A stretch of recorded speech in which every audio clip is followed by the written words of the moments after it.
My book and my talk concentrates on the U.S. aspect of all of this. What surprised me in my research is how early and how active this movement was in the United States. A movement I'd never heard of, although I was born here and my parents were born here and some ancestors go back to the beginning. It turns out that this was a very significant movement long before my parents were born. And then by 1910, there were already 20,000 Zionists in the U.S. They included lawyers, professors, and businessmen.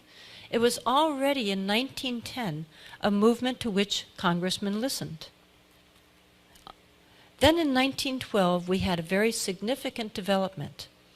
A prominent lawyer named Louis Brandeis became a Zionist. Brandeis not only didn't just become a Zionist, within about 2 years, he then became the head of World Zionism. This was public. It's not some secret knowledge, it's just that most of us don't know it. And then within a few years, he was also a Supreme Court justice, named by Woodrow Wilson. When you're a Supreme Court justice, you're supposed to resign your various board memberships and affiliations because you're supposed to not have any conflict of interest but be neutral. So he did resign his leadership of World Zionism, but in reality he continued it.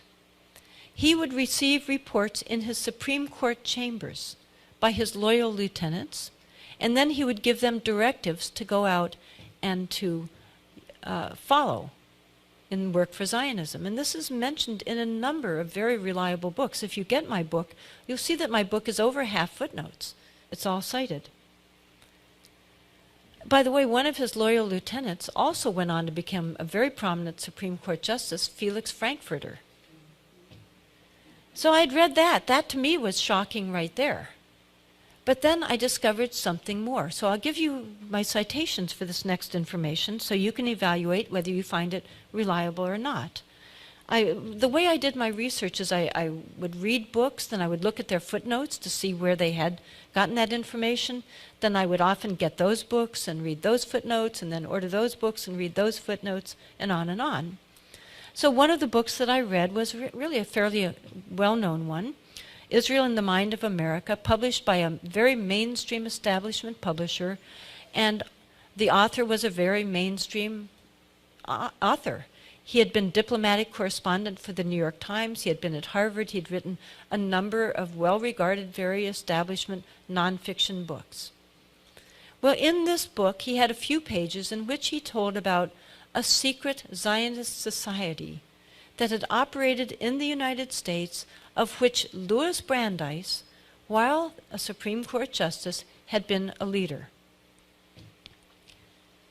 So I looked at where he got that information, and I went to that source.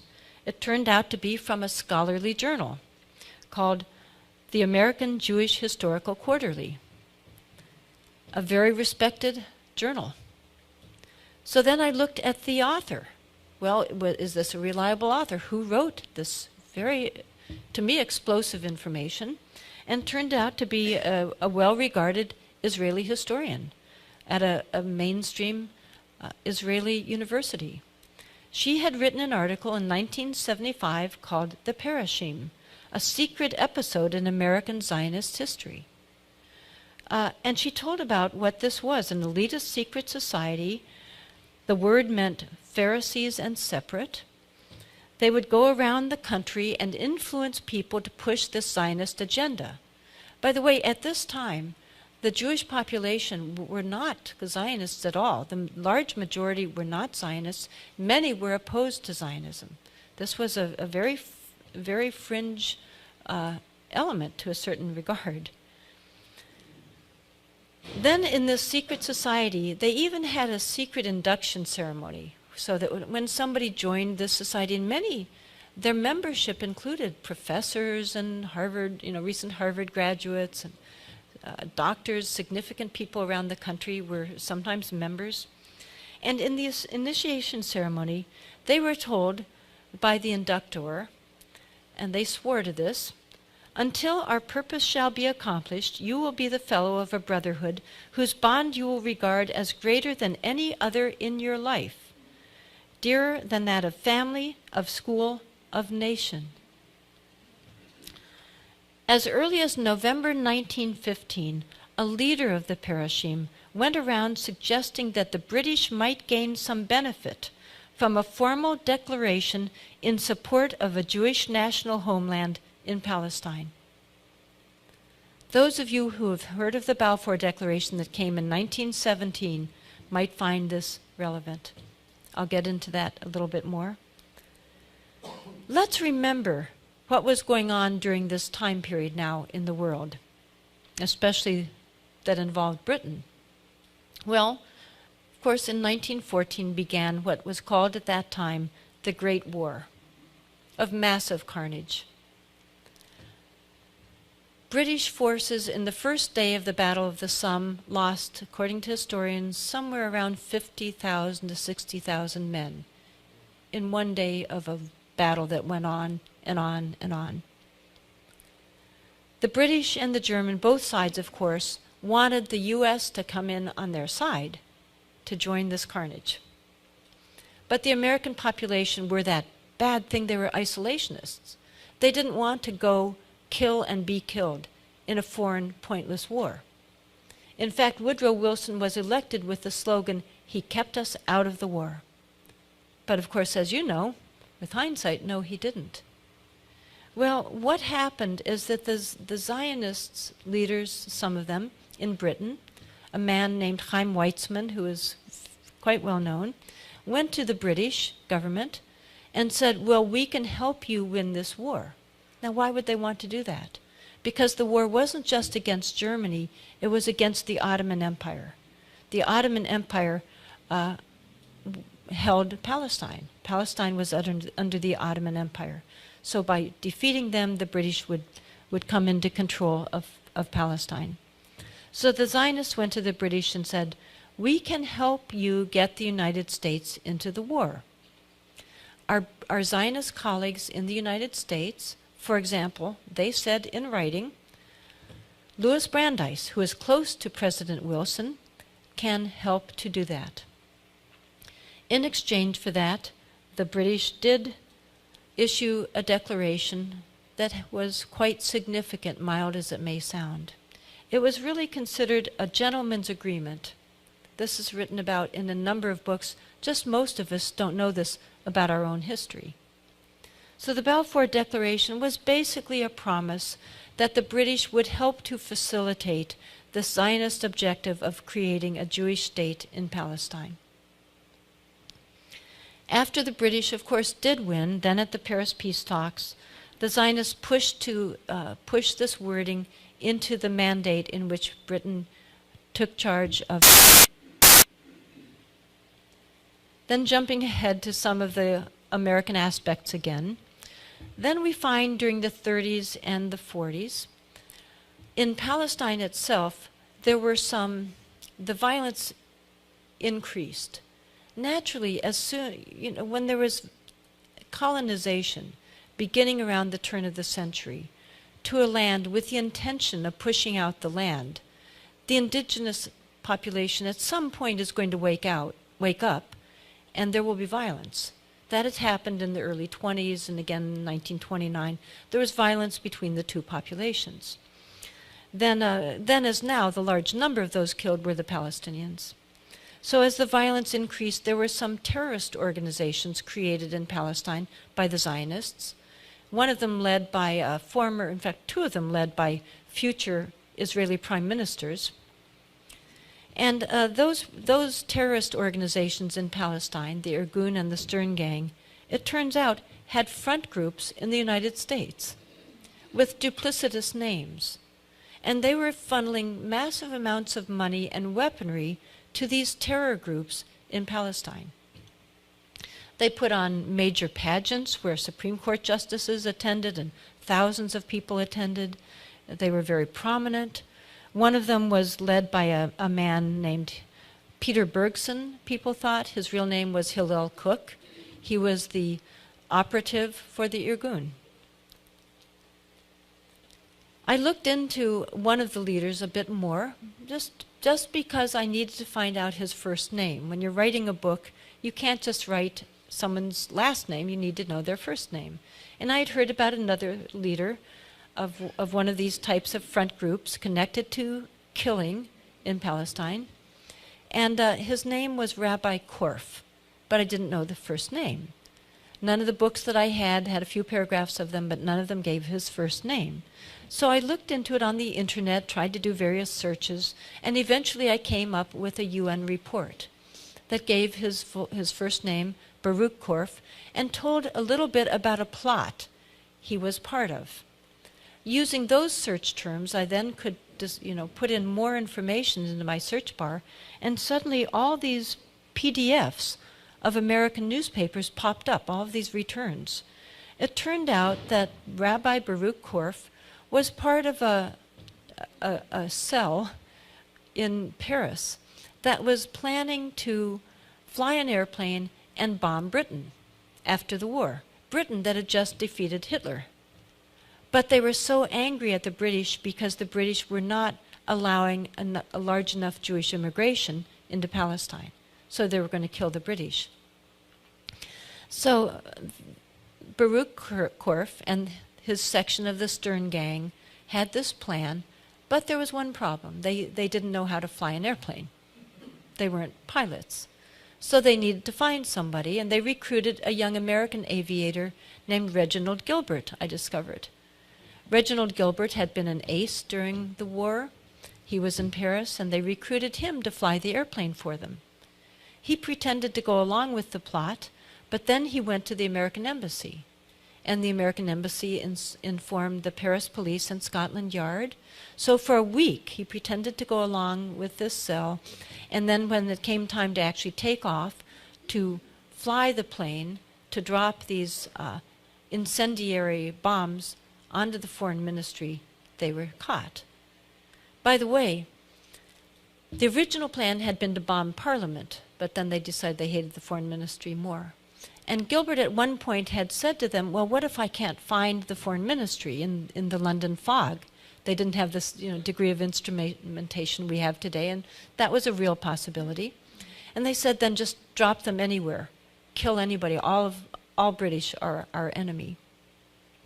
So they were caught. Korf was in prison for a few months in Paris, and he eventually got off. He had very powerful friends in the United States. But I was curious about him. I looked into him some more. This was so astounding to me. And none of these, dozens and dozens of books I have, none of them had this story in there at all. And so in looking at him, I discovered that later in life, he was a friend of Richard Nixon. In fact, it was reported that he had helped to influence Nixon's policies on the Middle East. In fact, Nixon, sort of in a fond way, called him my rabbi. Now, the precursor to today's very powerful Israel lobby was a group called the American Zionist Emergency Council, AZEC. This was formed in around 1940, and by 1943 had a budget of $500,000 at a time when a nickel bought a loaf of bread. Within a few years, they had maneuvered their way into access to an even far larger sum, in which they had access to $14 million in 1941 and $150 million by 1948. That's the equivalent in today's dollars of $1 trillion to use to manipulate the United States. So they targeted, with that money, every sector of U.S. society. And this isn't ancient history. They had annual reports, they had directives, all this was written down on paper.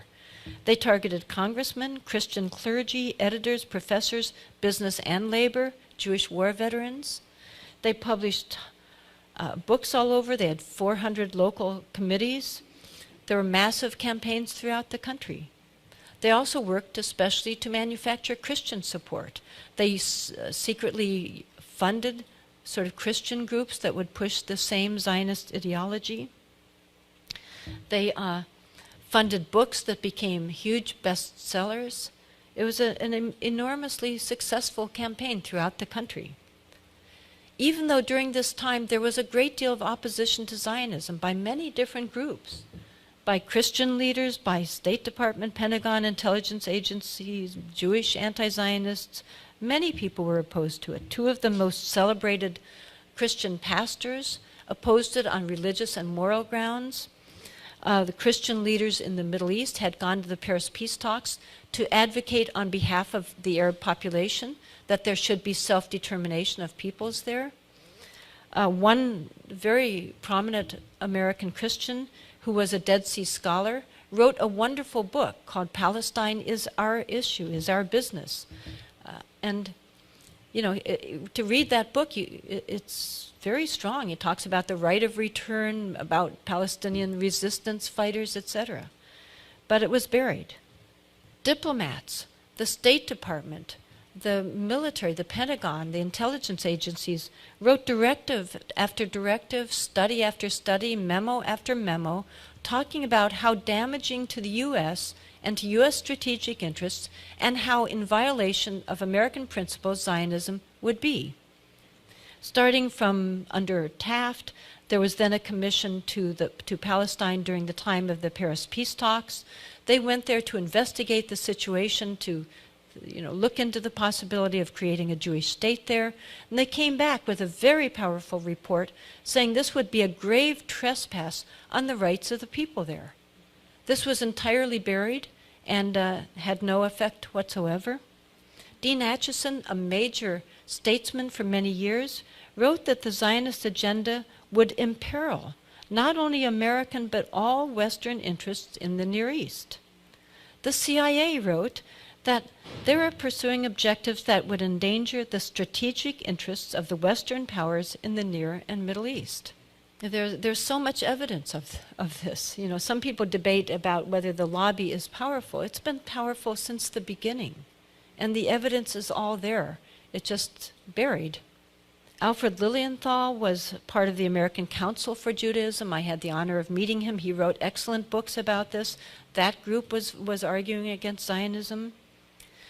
And part of what they were arguing in the State Department was that there would be massive bloodshed and chaos if this was pushed through. When the Zionists began to work to push through what's called the partition plan through the United Nations, that's portrayed to Americans as this wonderful compromise. Palestinians just, ignored this wonderful opportunity that Palestinians pushed through. Well, they knew, and the State Department were saying this would be a disaster if this gets pushed through. The idea was that Palestine, half of it would be given to a Jewish state. Even though these were mostly recently arrived and had originally only been 5% of the population. And even after decades of immigration, were 30% of the population. And this plan wasn't actually half. The plan was that they would get 55% of Palestine approximately, and the Palestinians would get about 45% of their own land. Now, I know what the Americans would say if the UN did that to us. But this is portrayed with, those foolish Palestinians not accepting that. And by the way, many people are under the illusion that Israel bought up all that land. That's what's been told, and that was the attempt. And they did increase Jewish ownership from what was originally about 1%, because it was an urban population, to at most 8%. Most historians said they owned about 5 to 6%. So a group that owned 8% under this plan was getting 55%, a good deal for them. No wonder they said they would go along with it, and secretly in their journal said it's the first step, then we will get it all. But rather than bringing peace, which was what the UN was charged with, instead of bringing peace, it did the opposite. It created, of course, still more violence, and there was a war that Israel calls its War of Independence, and Palestinians call it al-Nakba, the catastrophe, because it was a massive humanitarian catastrophe.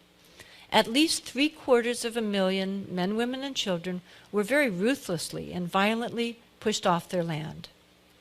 There were at least 16 massacres before a single Arab army finally joined the fray.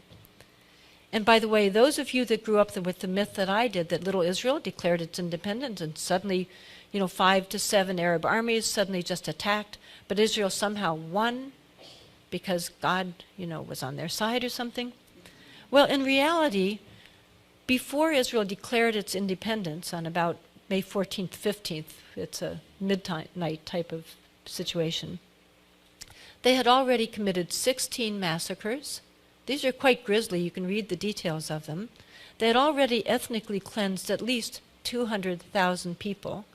When these Arab armies did come into the fray, they were smaller in number, including the Palestinian forces, than the Zionist forces were.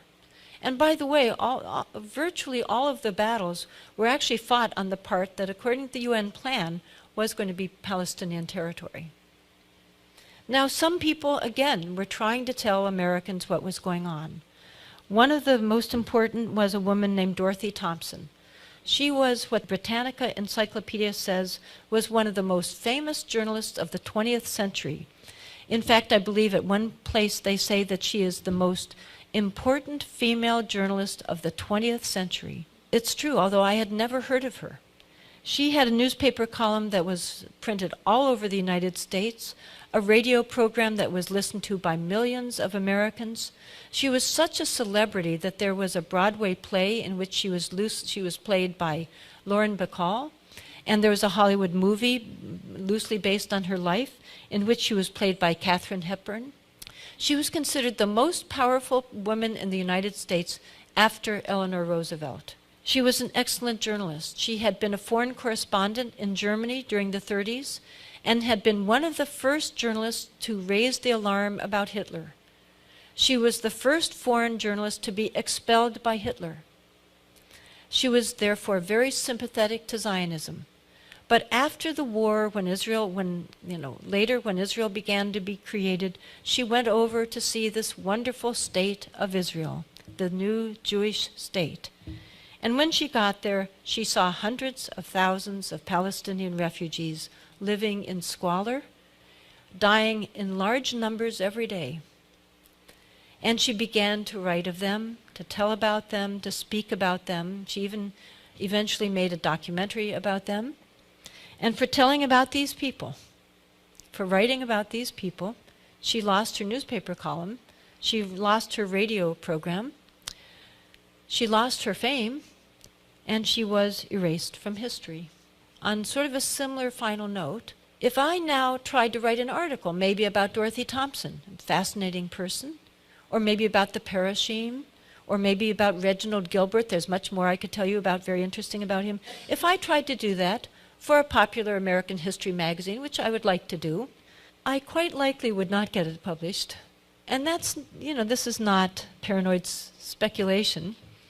A few years ago, we tried to put a paid newspaper ad in American History magazine, not about Palestine. We tried to put a paid ad in about a book, a memoir by a 91-year-old American congressman. It tells about his childhood in Depression-era America, in Corn Belt America, about being a small-town newspaper editor, about serving the Seabees during World War II, about going to Congress, about all of his various fights in Congress, and about also, near the end of the book, it tells about the fact that when he started to speak about Palestine, he was targeted by the Israel lobby, money was funded to his opponent, and after 22 years in Congress, he lost the election, Paul Finley. But our advertisement didn't even tell about that last part of his very long life. It just told about his book, with the usual blurbs about what a wonderful book this is. But Eric Weider, the publisher and owner of American History magazine, informed us that they would not publish our advertisement in American History magazine because we were anti-Israel, and that they would not publish our advertisement in any of the popular history magazines that they own in the United States, which is virtually every one.